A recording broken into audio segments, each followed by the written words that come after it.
Guys, what is up? What is going on out there today? Yeah, Brent Abel here, webtennis.com. Another live workshop straight from Rancho Mirage, California desert. Hope you're having a great day so far, wherever you are. Day before Thanksgiving.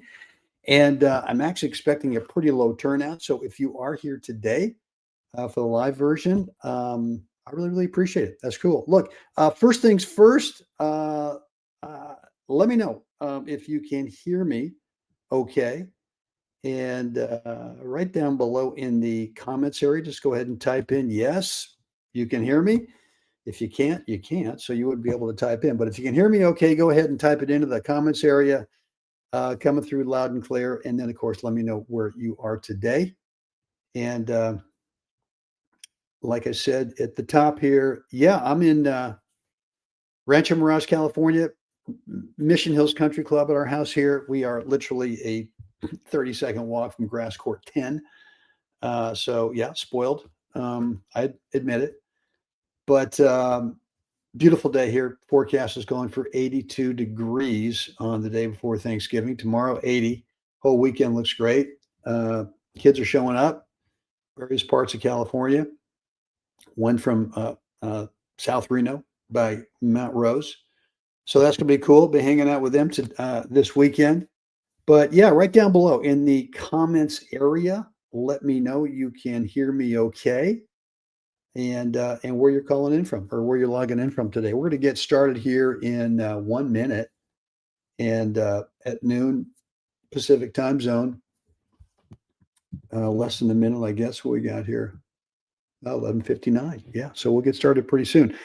Again, I am expecting a low turnout only because of what we've got in terms of the day before Thanksgiving. Obviously, this is going to be recorded over at YouTube, and we'll be sending that out this afternoon after we're done. But look, if you can hear me, please go ahead right down below and let me know in the comments area. Yes, you can hear me, and where you are today. Let me know where you are. So yeah, as you can see in the screen there today, we're going to work on 7 things that happen pre-contact. So yeah, and this is really important. These are 7 things anyone can do, and I know it's a lot to be thinking about before contact, but there are some things that we need to get organized with, and we're going to work on those today. We've got some more folks showing up. Just want to make sure you can hear me okay. Go ahead down below in the comments area and just type in, yes, you can hear me.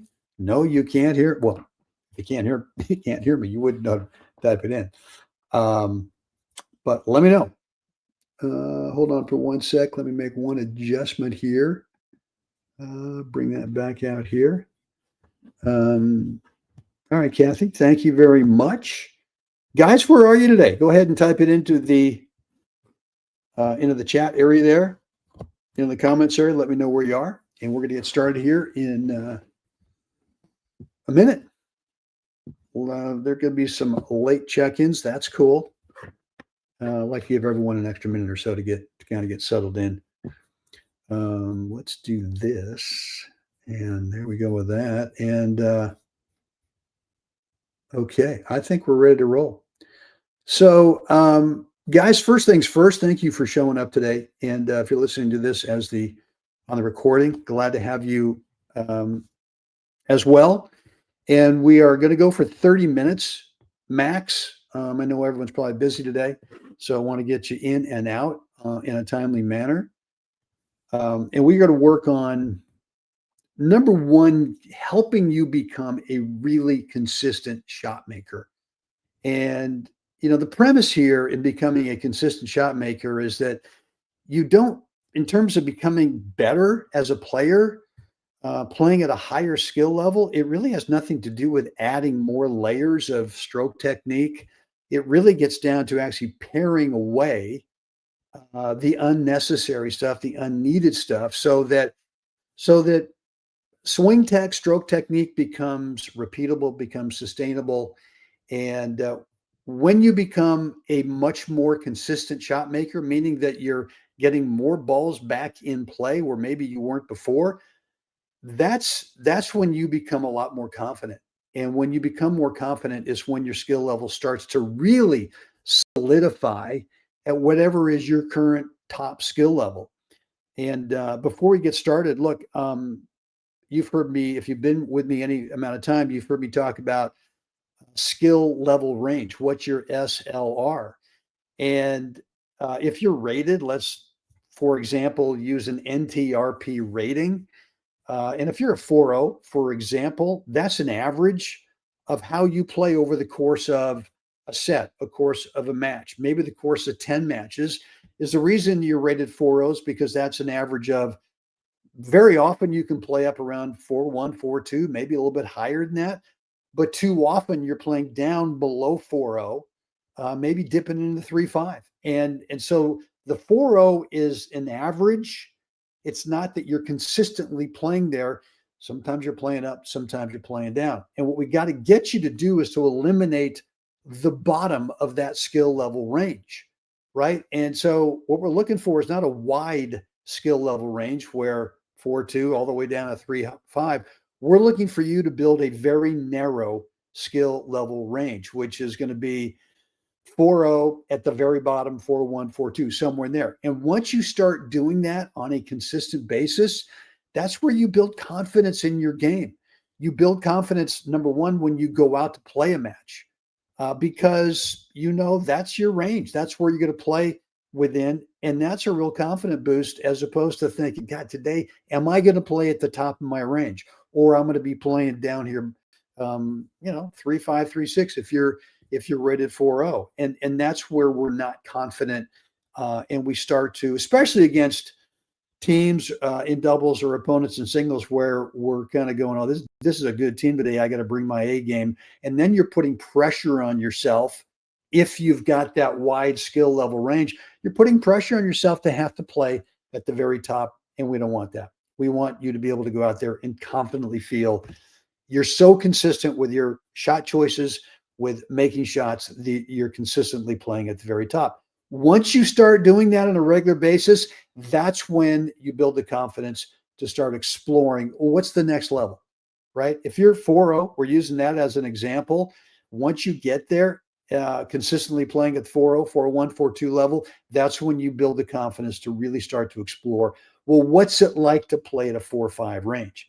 And I think what you're going to find, if we're using the 4.0 example, going from 4.0 to 4.5, it's not really that much different. It's just making more shots on a consistent basis, choosing the right shot, knowing when to stay in the point long enough to be able to have an opportunity, an offensive opportunity that you can take advantage of. So, all right, that's kind of laying the groundwork today of what we're trying to do in terms of helping you become a much more consistent shot maker. There's 7 things we're to go through. I've actually got a bonus number 8 thing that we're going to work on in terms of what happens pre-contact, to be able to help you.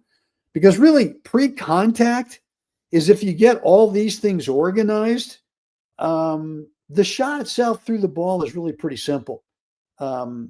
So this stuff's important. And what I'm going to tell you when we're done today, in terms of practicing this stuff, I want you to go ahead and these are the things that you need to practice when you go out and you have a practice session. Write them down before you go out. Make a note. Say, well, look, I'm going to work on this one thing, maybe these 2 things today. But that's when you start to put in the really the high quality reps, so that you see what we've got here in the screen to start. Well, what's the end result vision?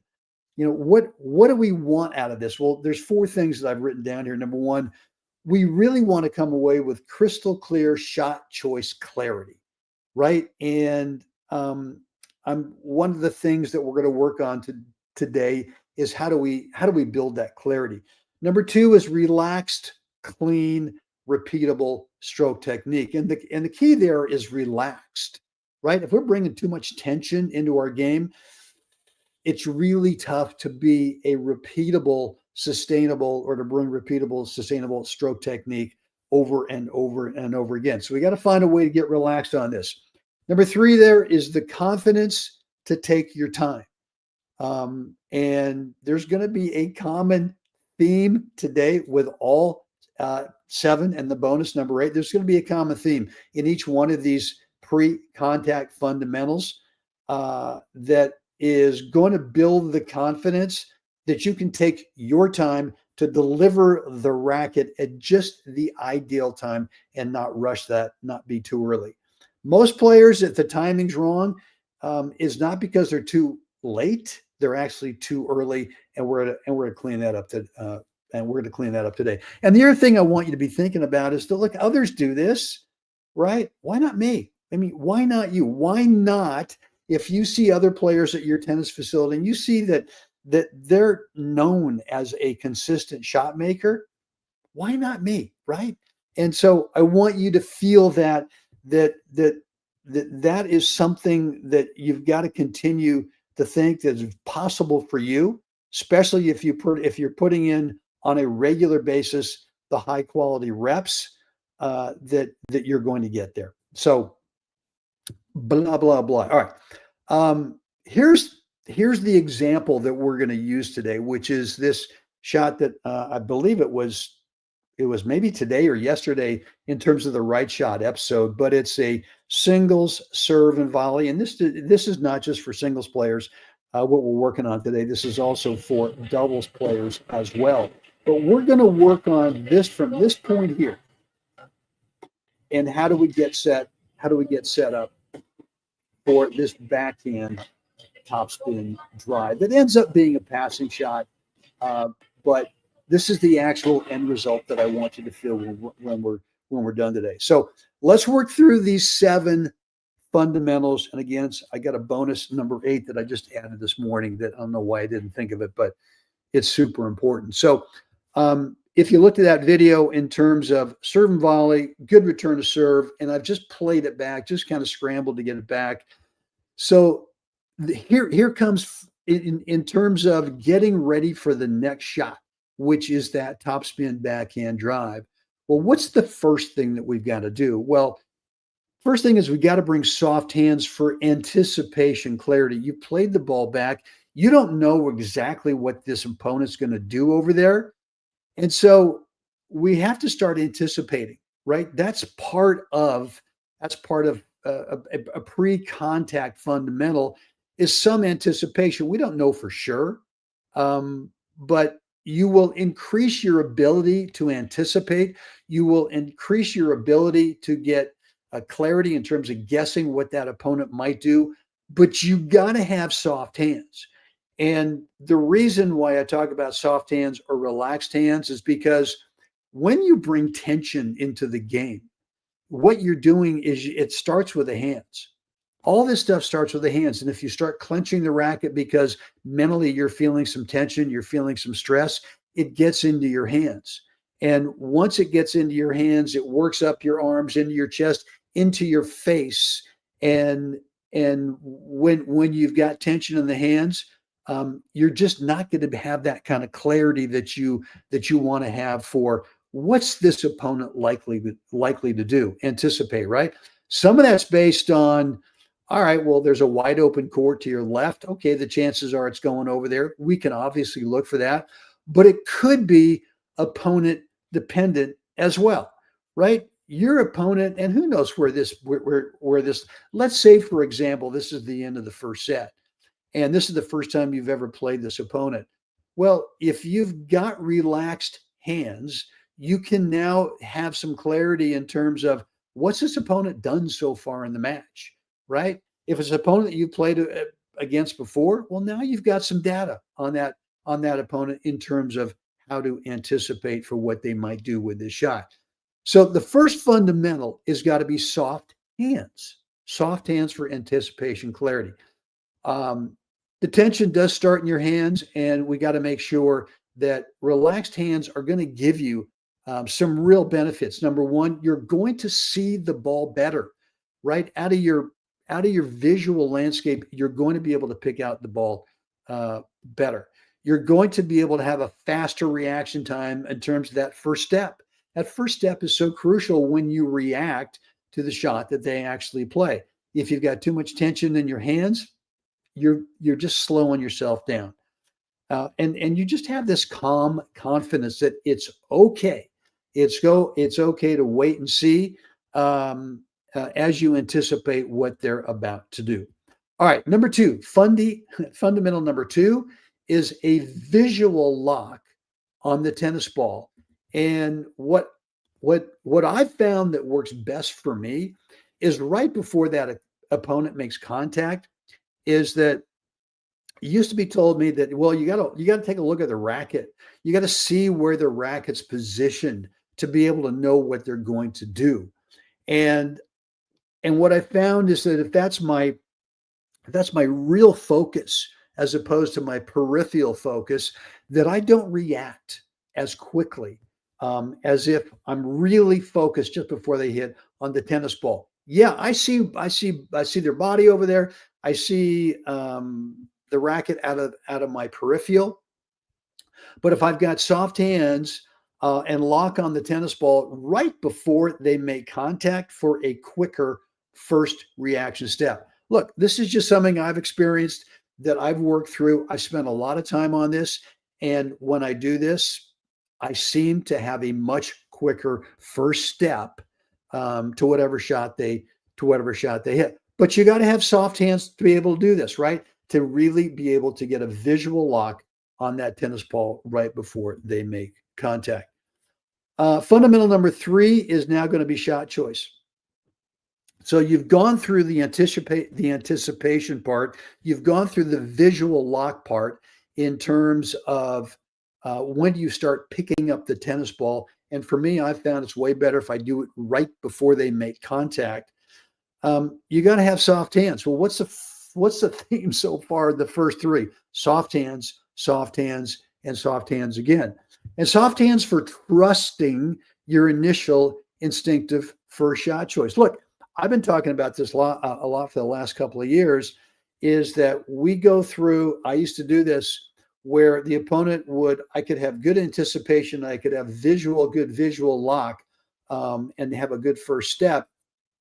But what I found was that I'm now looking at the tennis ball coming over the net, and I've got this little sub menu of potential shot choices, right? I could go up the line. I could go back cross court at that opponent. I could go right at them. I could have, is it going to be a backhand topper, semi-topper drive? Is it going to be a slice? I mean, right there, that's six. I mean, that's 3 times 2. That's 6 potential shot choices, right? And what would happen is the hands would, even if I had soft hands for the first 2 fundamentals, now I would start clenching. Now I would start getting some tension and not trusting whatever shot choice I ended up kind of deciding upon. And usually that would happen at the last second. And I've just found that over the years that if I trust whatever's my initial shot choice and totally commit to it, just found that it works out better. It doesn't mean that we're going to win the point, because that opponent, you can trust it and just clock it, hit it dead, perfect. But that opponent over there might guess, they might anticipate where you're going, and now they're all over it. And whatever happens in terms of they end up winning the point, right? So you can't stop that opponent over there from guessing what you're about to do.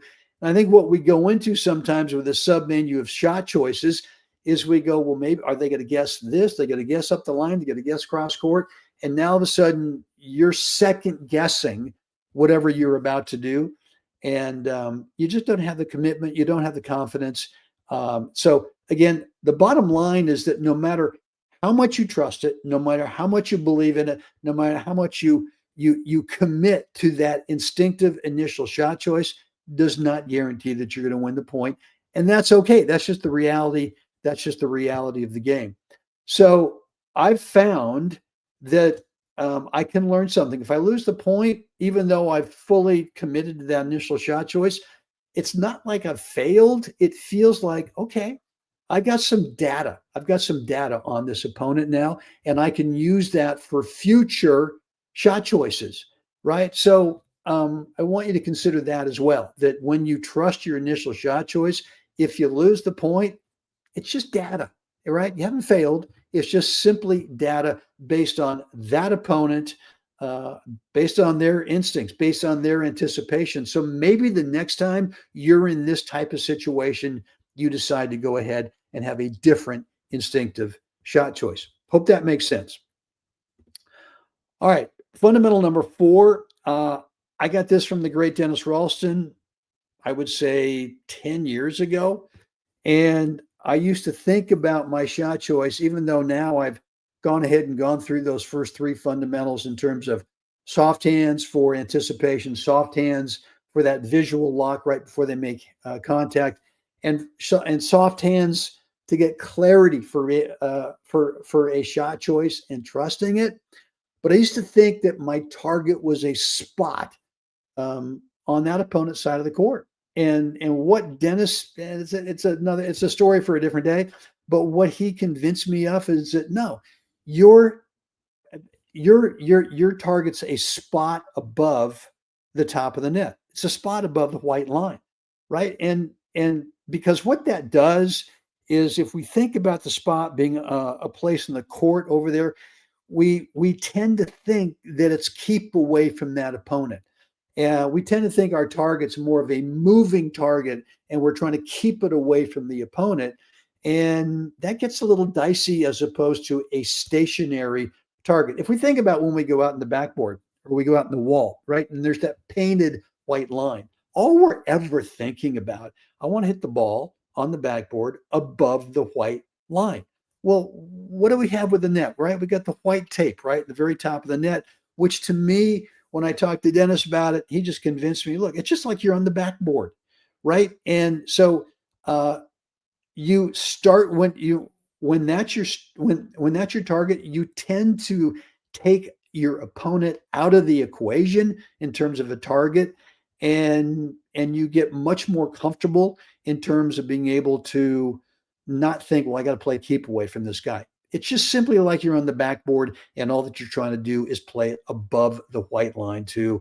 I just think of like an imaginary window, right? And that imaginary window is stationary. It's not moving. If you go out in the backboard and you take some chalk out there, whatever it is, and you just put, some circles, a couple of circles above the white line on the backboard of the wall, and all you're trying to do is think of, okay, I'm in a match, and I've got to play a 2-shot mindset passing shot. Okay. And you're just visualizing, and you're in the match, but you're starting to train yourself that your target's a spot above the white line. So if you've got soft hands, boy, here we go again. If we've got soft hands with choosing whatever our target is, because if we got too much clenching, we have too much tension, we tend to rush it. We tend to think about keep away. So I want you to feel relaxed in your grip pressure when you go ahead and you pick out that target, that spot above the top of the white line, and just trust it that you don't need to play keep away. All right, fundamental number 5 is going to be soft hands. Wow. For balance. In terms of spacing, your fine tuning and the visual lock in the ball. So look, we talk a lot about spacing. I've been talking about spacing forever, which I got from the great Tom Stowe way, way back in the day. And what he was trying to help me with was trying to do what we're doing here, was become a really consistent shot maker. And part of that was making sure that you're lining up to the path. You're aligning yourself to the path of the incoming ball so that you give yourself the best chance to be able to have it comfortably at contact exactly where you want it. And look, when you make, your initial shot choice that you trusted, that's kind of, okay, well, we're going to do some basic spacing off of that. But there does come a point in time where maybe you have to make a minor adjustment in that spatial distance away from contact, meaning that maybe you need to nudge yourself just a little bit closer to that spacing, or maybe you need to put on the brakes and kind of back away just a hair so that you're not having to consistently improvise stroke technique, the swing technique, because you're inconsistent with your spacing. If you're inconsistent with your spacing, Sometimes you're too far away, sometimes you're too close, sometimes you're reaching too early. All of that stuff, you're just improvising stroke technique, and that's a recipe for being an inconsistent shot maker. So fundamental number 5 is Mr. Stowe was unbelievable. And I was with a group of 3 other guys, total of 4 guys. We had Mr. Stowe for 3 hours on a couple of courts every Wednesday morning. And the first 15 or 20 minutes, we would do shadow swinging. And he would point one direction, point to the next direction, and we would just move and rehearse a forehand, rehearse a backhand without balls. And all he was looking at was your posture and balance. Because if you get off balance, and typically it happens with the upper body, if you bring too much tension into your hands as you're moving over, creating your spacing, what happens is we tend to get off balance. We tend to get the upper body ahead of everything. And too often what happens is now you're sort of falling into contact, right? You think about golfers. The ball's sitting there, golfers get to come up and they get to really position themselves so they have the right spatial distance away from the golf ball every stinking time, right? There's no moving ball and they don't have to move. Baseball hitters, right? They get to stand in the batter's box so they don't have to move. Yes, they're dealing with a moving baseball, but it's not like what we have to do with tennis. We have a moving tennis ball and we have to move over. And so if you think about what the golfers get to do, they don't crowd the ball. They don't get too far away from it. Their spacing is perfect every time. Baseball hitters, yeah, the ball's moving, but their spacing in general is perfect every time, right? So that's what we have to do. And with tennis, we don't have that luxury, right? So the more balance, the better posture you bring into your movement on the court, which you'll get if you've got relaxed hands. I mean, when we're sprinting, are we clenching? No. We're running, are we clenching? No. But when we're on the tennis court, we got to make sure that we're working with the soft hands so that we're always creating perfect posture, perfect balance to be able to have great spacing as we arrive to the path of that incoming ball. All right, fundamental number 6 is the shoulders. If you've got too much tension in your hands, you won't get a full shoulder turn in prepping the racket, in prepping your setup, right, to be able to swing the racket. And so I want you to be working on soft hands. And look, I had a student out there today, and we worked on some things in the court in terms of really relaxing the hands and being super aware of that.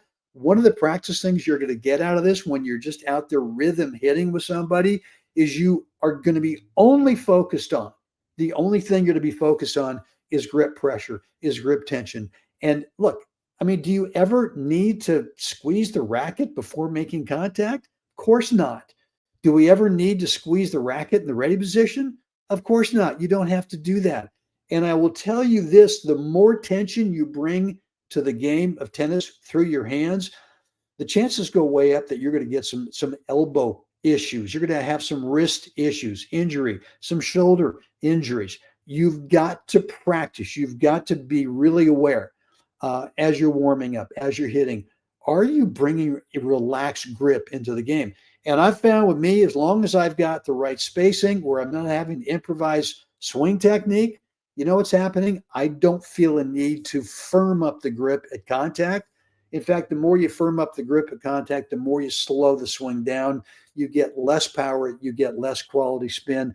I really want you to feel that by relaxing your hands, that once you decide through all of these fundamentals that we're working on today, pre-contact, that you don't need to squeeze tight on the grip at contact. You'll get natural swing speed for power, and you'll get natural swing speed in terms of being able to produce a high quality spin. So yeah, soft hands for an unencumbered 100% complete shoulder turn. Golfers don't face the target when they're hitting. Baseball hitters don't face the pitcher when they're hitting. Everyone gets turned, and we've got to as well. Fundamental number 7 is, again, soft hands, relaxing the hands for a visual lock, looking down into the bounce. Now, look, yeah, I'm old school. Been around a while. One of the players said something once that just went, wow. was Margaret Court, the great Australian player, all-time Grand Slam champion. And someone asked her once about the return of serve, and just what's the most important thing? And for her, the most important thing was to be looking visually down into the service box as the serve was bouncing, right? So it wasn't like there was sort of this peripheral vision of the landscape over there and kind of seeing the server. Are they coming in? Are they staying back? It was really about a visual lock, looking down onto the court as the ball bounced, so that she said, I was watching the ball come up off the court into her strike zone. And I found it, and it just, man, it brings so much clarity into watching the ball, that if you've got relaxed hands, that you will see the ball so much better as the ball bounces on your side of the court, whether it's a return to serve or whether it's part of a rally ball, something like that. If you've been watching, I think tomorrow's episode of What's the Right Shot is a backhand half volley. I'm playing serve volley. I'm coming in, and all I'm looking down at with the half volley, I'm looking into the court, looking at the ball bouncing up, just a foot into the racket, and that's it. So those are the 7 fundamentals of pre-contact stroke technique. They're all based on soft hands. Number 8 is a bonus, and we talk a lot about the Fed head, which is seeing how Roger is never sneaking a peek before contact, right? He's not looking out at the landscape right before contact to see where that opponent is, right? He's got his target. I don't know. I don't know if he has got a target above the spot of the net. Maybe he's got some other target, but whatever it is, he's never sneaking a peek to see, hey, has my opponent anticipated where I'm going to play my shot? We see him just like the head is still, the eyes are locked at contact. He's totally finishing the swing and not looking out. And to me, when I do this, and this is the one reminder I give myself in matches, is I call it the Fed head, right? And that is just no peeking prior to contact with the ball. And when I tell myself is to exaggerate whatever that feeling is. And the more I exaggerate it, I've looked at videos, and I remember that point. I remember I told myself before this shot, exaggerate the Fed head. And I look at it, and it's not looking like an exaggeration. It looks normal, right? It just looks like a standard backhand or a standard forehand.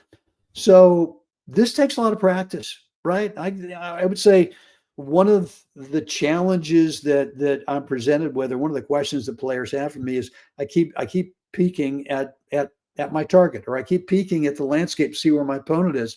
And what does it do? Yeah, it does disrupt the swing path, but it also messes with your mind. It means that you're not confident. It means you don't trust your shot choice. And when you don't trust, or you're not confident, you don't believe, bad stuff happens, right? There's a lot of unforced errors when you sneak a peek before contact. A lot of shanking, right? Mishitting. So you got to spend some time. Just look, I mean, you can get a practice partner out there. You can warm up, and you can exaggerate the Fed head. You can play some rally points, not even serving, but some rally points, exaggerating the Fed head. You got to get out of your mind that you care about winning these points, and you got to start practicing what's the feeling of that exaggeration of not looking out the landscape before you make contact. So, all right, look, I want to hear from you down below. And also, I got one thing here I want to give to you in just a second. But this is the end result that we've been working on, right? Which is crystal clear shot choice, clarity, soft hands, relaxed, clean, repeatable stroke technique. Soft hands. You got to work on this. If you're clenching, none of this stuff is going to work. And so, look, here it is. This is the end result of everything that we just talked about. All right. Look, Any questions down below in the comments area, let me know. Hope this was helpful today. If you want the notes, if you want the slides from the workshop today, I'm more than happy to package them together for you and send them to you. In fact, I would hope you'd want them and start practicing on each one of these pre-contact stroke technique fundamentals. All you got to do is just send me an email, brent@webtennis.com, and then let me know, what's the number one area in your game that you want to get stronger at? And and look, it might be that you just want to become a much more consistent shot maker. What did we talk about at the very top? When you become a consistent shot maker, for example, if you're that 4.0 rated player and you're playing at the 4.2 level from time to time, but dropping down to 3.6 or 3.5 too often, we got to get you consistent up here at 4.1, 4.2. And that doesn't mean you got to change stroke technique. Whatever forehand you've got right now, whatever backhand you've got right now, I know that you've hit a lot. I mean, hundreds, if not thousands of really good forehands, some really good backhands, of really good serves, whatever they are. But I also know that you also have missed a lot that are based on maybe too much tension. Maybe one of these 8 fundamentals we worked on today is just getting in the way of you being a consistent shot maker. And so I don't want you to think you got to add complicated stroke technique to whatever you're doing now. Don't need to do that. You just need to be really way more consistent with whatever you've got right now. Once you're there, then we can start to nudge. We can start to explore whatever's that next skill level for you. And okay, so Kathy, thank you. Yes, helpful, and we'll try to remember next time I play next Monday. Good. Well, Kathy, shoot me an email, Brent@webtennis.com, and I'm more than happy to send you the notes so that you don't have to remember them. And then, Hunt Sale, I want to get better at creating the right spacing and looking at the ball through contact without looking to see what my opponent is doing or might do. Yeah, I mean, absolutely. This is the big deal. The spacing thing, if you get spacing right, meaning that you're consistent with spacing, one of the reasons we hit really good shots from time to time is it's sometimes unintentional that opponent over there has just pitched us the perfect ball. We don't need to move at all. They just put it right into our unique ideal spacing position, and you end up doing it. But we have to recreate whatever that is. So I will tell you, once you hit a really good shot in practice, what I would tell you to do is to go, what was my spacing on that? Right? Sort of rehearse the swing again once or twice and go, well, my spacing was X. It was this amount of spatial distance. And then start to go, all I got to do is recreate that with the feet. And once you have a reference of what your ideal spacing is on your forehand or your backhand, whatever it is, now you start to know what that reference point is, and you can recreate it over and over and over again. And then, the Fed head thing is got to grind through reps. You got to just get quality reps in there. And for me, this is something I will never, ever stop getting reps on, because I know when I play my best in matches, I feel like I'm exaggerating. And when I sometimes get a little jumpy, a little whatever, I start to sneak peek a little bit. I know it's because of that. So just grind through a whole bunch of reps on that, and you'll start to feel really comfortable with it. A Rich Lefty, always great to hear from you. Thanks for the text last night. Always interesting. Always hearing that good things come from simple, uncomplicated thoughts. Yeah, yeah, they really do. And I'm so grateful for being able to have worked with Tom Stowe. That was the thing that we worked on, is that shot making consistency is based on being consistent with the 8 things that we worked on today. If you're consistent with those over and over and over again, and the message today was soft hands, relaxed hands, good things are going to tend to happen, and you're going to naturally pare away unneeded, uncomplicated stroke technique, that you just don't need. I'll never forget the first time we were working on a forehand, and I had some take back on a little flare up here at the top of the prep, and he goes, "What are you doing? Yeah, that doesn't you don't need that. That doesn't increase your consistency on hitting a really high quality solid forehand. Get rid of that little flare." And I said, "No, okay." So that was that. Kathy, you're welcome. Okay, that's right. And good. Thanks for the suggestions. Great session. Enjoyed it, and we've run over as I always do. My apologies on that. Look, guys, hope this was helpful today. Thanks for hanging out. I know we're at the day before Christmas. Christmas, not quite yet. Thanksgiving. And I appreciate you spending the time. I love doing these things. And if you want to send me an email for those notes, that's cool. Let me know what you're working on with your game.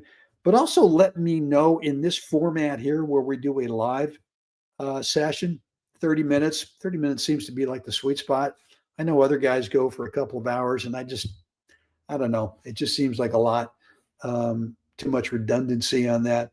But 30 minutes, if there's a topic that you'd like to dig into, let me know. Just send me an email, brent@webtennis.com.